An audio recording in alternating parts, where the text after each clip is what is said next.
Content over everything! Today we are stood outside 10 Downing Street, outside the residence of the British Prime Minister on a very historic protest. Today, mostly brothers from Tawergha are protesting for the first time for the right to return their family and friends back to their town of Tawergha. Where is Tawergha? Tawergha was a town formerly of around 40,000 Black Libyan people. They were falsely accused at the end of the war in 2011, and then the death squads who supported NATO in the war wiped them out totally. The people of Tawergha no longer are resident in Tawergha. They are dispersed in camps across Libya, the region, and even here in England, Wales, and Scotland. So today I introduce you and I welcome you to these brothers. These are very important people. These are the people, some of the people who are in the leadership of the global struggle against racism. This is about globalizing our struggle against racism, not just keeping it in the West, but recognizing its oppressed people, Black people like the people of Tawergha, who must be supported.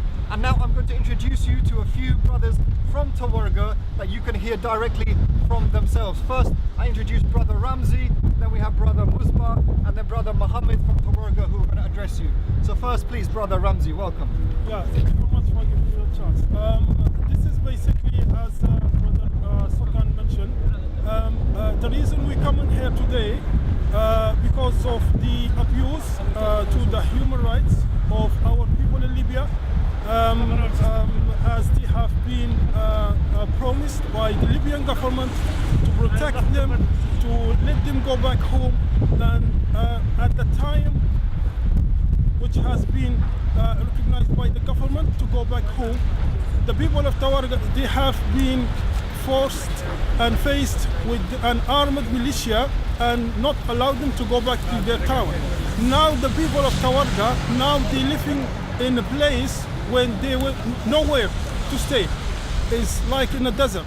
So this is an urgent call to the UK government, to the United Nations, to all people, to all public figures to stand with Tawergha people.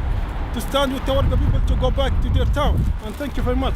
Thank you. And now I'm going to introduce Brother Musba. Before I do, remember that it's been 7 years since the people of Tawergha have been expelled from their country. And what makes the case of Tawergha unique in Libya is that other people from other towns and cities have been able to return.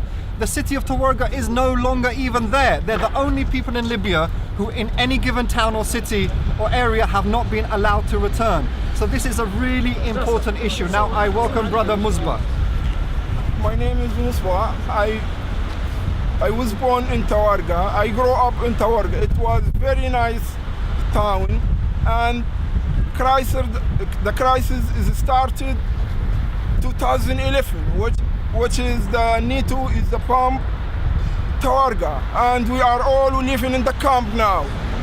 I am thanking Mr. Sukan to support us. We haven't got any chance before. That is first chance, and we need from the United Nations and African Union and and the European Union to support Tawergha, to help Tawergha to return to the town.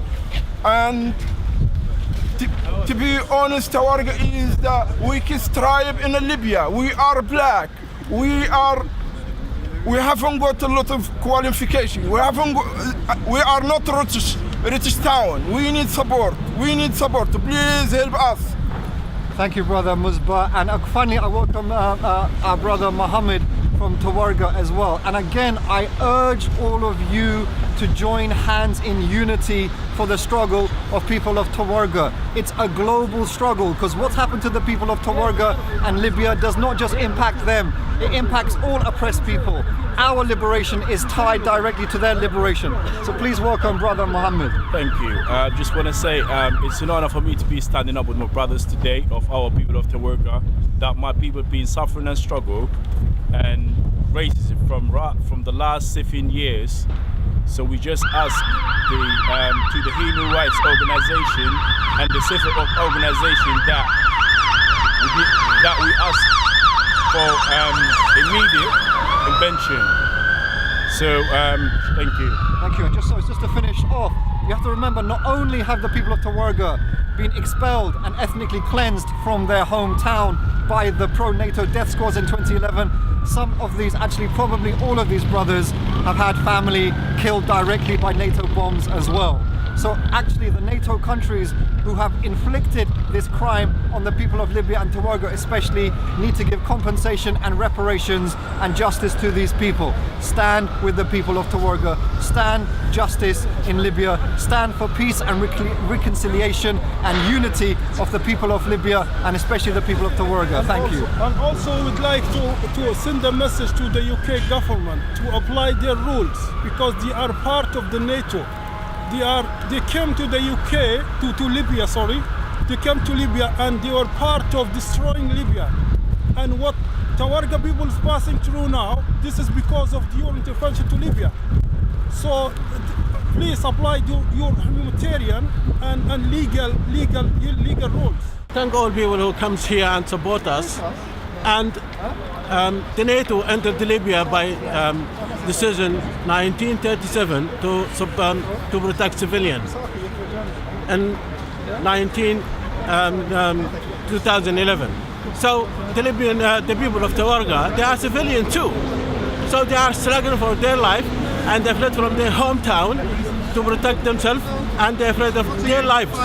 So since then, they live in camps, and as you can imagine now, it's in the winter and difficult situation for children, elderly people, and women. They are struggling in the winter time, and all these years, no support, no helper, and nobody protect them, even from the militia guns. So we here to support our families, to make a voice for them, to let other people around the world to hear it, and to support us by nation, by heart.